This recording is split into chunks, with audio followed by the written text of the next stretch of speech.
Di sana ada orang-orang yang kemudian meragukan tentang sunnahnya jenggot ya. Kemudian mereka bikin syubhat. Di antaranya yang saya dapati tersebar di sebagian internet. Saya sudah bantah zaman dulu, kemudian sekarang dia hapus ya. Sepertinya dihapus, saya sudah cari nggak dapat lagi. Tapi dulu sempat sebagian mereka mengatakan kalau jenggot disyariatkan berarti Allah tidak adil. Sebuah perkataan yang berani sekali mengatakan Allah tidak adil. Kenapa? Karena banyak orang Asia tidak bisa punya jenggot. Bagaimana Allah mensyariatkan sesuatu yang tidak bisa dilakukan oleh manusia? Lihat logikanya. Dia mengatakan demikian. Sehingga dia mengatakan jenggot tidak disyariatkan karena ini syubhat pertama ya. Jenggot tidak disyariatkan karena tidak semua orang punya jenggot. Kalau jenggot disyariatkan berarti Allah tidak adil. Akan banyak orang-orang yang tidak bisa punya jenggot. Bagaimana bantahannya? Sangat mudah. Ya kalau tidak punya jenggot tidak usah dipaksa untuk punya jenggot. Ya. Apakah kemudian kalau kita mengatakan disyariatkan salat berdiri, kalau tidak berdiri tidak sah. Ustaz, bagaimana orang yang tidak punya kaki? Berarti Allah tidak adil dong. Orang tidak punya kaki tidak bisa salat. Ya salat tapi enggak usah berdiri. La yukallifullahu nafsan illa wus'aha. Ya. Allah tidak memberi luar kemampuan. Fattaqullaha mastata'tum, bertakwalah semampumu. Kalau orang tidak punya jenggot tidak wajib untuk punya jenggot ya. Tapi jangan bilang syariat jenggot jadi hilang gara-gara tidak adil. Ini aneh. Ini tidak ada seorang ulama pun yang berdalil dengan seperti ini. Ini liar dalam berfikir. Liar dalam berfikir disampaikan oleh sebagian orang seperti ini. Subhanallah. Liar dalam berfikir sehingga membuat dalil yang tidak seorang ulama pun berdalil dengan seperti ini. Ya. Mengatakan kalau jenggot disyariatkan tidak adil. Ini bagaimana? Ya. Tentu ini adalah hal yang sangat aneh. Kita bilang kalau tidak punya jenggot ya sudah, sama. Haji. Kenapa Allah syariatkan haji? Betapa banyak orang tidak bisa haji. Kita Indonesia lebih banyak yang tidak bisa haji, tidak punya uang. Terus kita katakan Allah tidak adil mewajibkan haji sementara banyak orang tidak bisa haji. Ya kalau tidak bisa haji ya sudah. Kalau tidak mampu ya sudah, selesai. Kenapa harus mengatakan Allah tidak adil gara-gara sebagian orang tidak mampu? Sebagian orang tidak bisa punya jenggot, jangan dibilang Allah tidak, syariat tidak adil. Ya sudah, kalau tidak mampu ya sudah. Ya sudah ya. Ya sudah. Kemudian syubhat yang kedua, sebagian mereka mengatakan bahwasanya sekarang sudah berubah. Rasulullah SAW ketika menyuruh memanjangkan jenggot adalah untuk menyelisih orang-orang musyrikin. Khaliful majus, Rasulullah SAW mengatakan selisih orang majus. Khaliful musyrikin, selisih orang musyrikin. Khalifu ahlul kitab, kata Rasulullah SAW selisih ahlul kitab. Kata mereka illah ini sebab disunahkannya jenggot sudah hilang. Sudah hilang karena sekarang orang-orang musyrikin juga berjenggot. Kata mereka demikian. Jawabannya mudah. Jawaban pertama, pernyataan kalian bahwasanya orang musyrikin sekarang sudah berjenggot tidak benar. Orang-orang penyembah matahari sampai sekarang tidak berjenggot. Orang-orang Nasara juga sampai sekarang tidak berjenggot. Yahudi kebanyakan juga tidak berjenggot. Yang berjenggot cuma militan sebagian. Itu pun mereka kuncir jenggot mereka. Tidak sama dengan jenggot kaum muslimin. Dan di zaman Nabi SAW juga, Abu Jahal juga, Abu Lahab juga berjenggot. Ya. Tetapi ada sebagian kaum musyrikin yang tidak berjenggot, orang Majusi.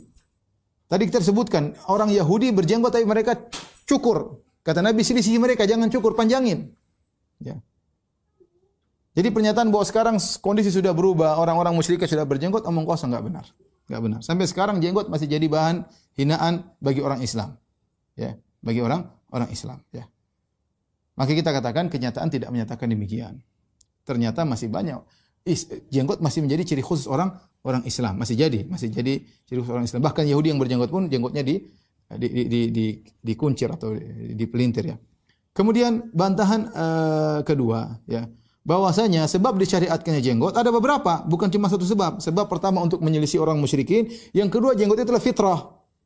Kata Rasulullah SAW, asyrun minal fitrah, 10 fitrah di antaranya tadi fa'ul lihah, memanjangkan jenggot. Jadi fitrah, dan fitrah ini dikatakan fitrah tidak akan pernah berubah. Tidak akan pernah berubah dan dia berlaku pada seluruh syariat. Ya, berlaku pada seluruh syariat para nabi. Ya. Makanya Nabi Harun berjenggot sebenarnya dalam Al-Qur'an.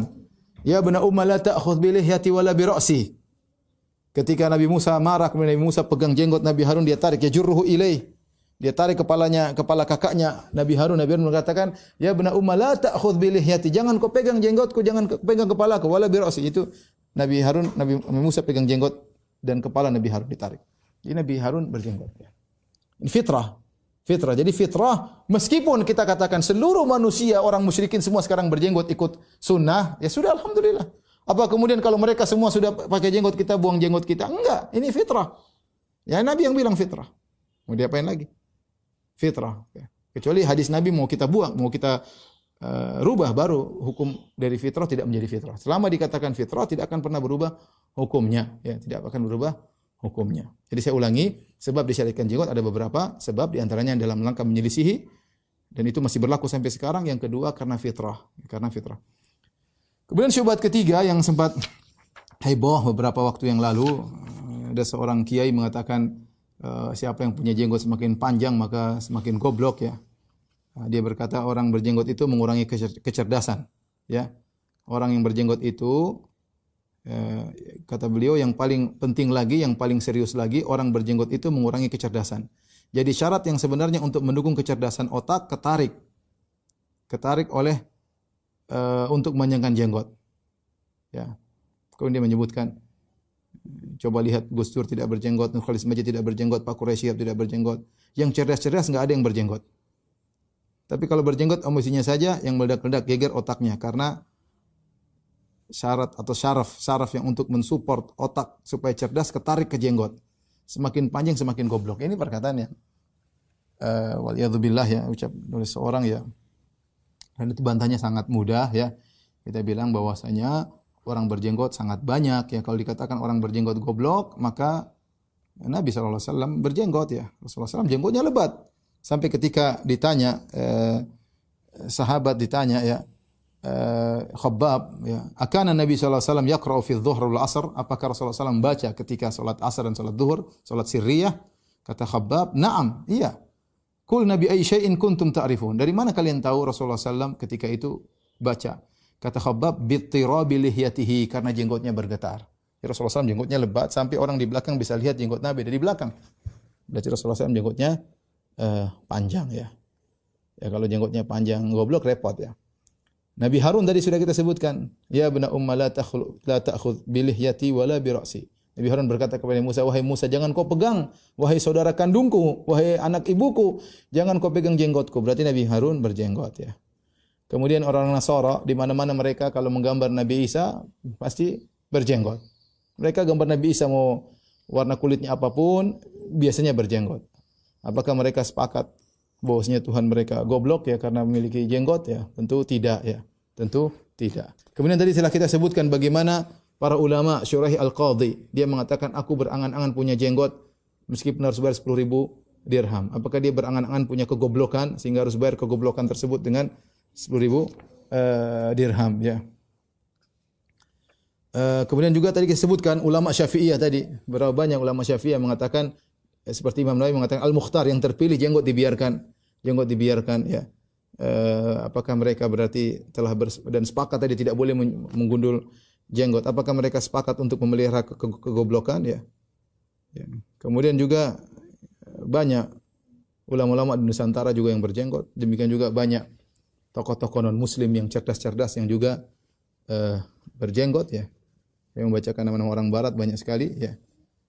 Yang mereka juga berjenggot, ya. Taib,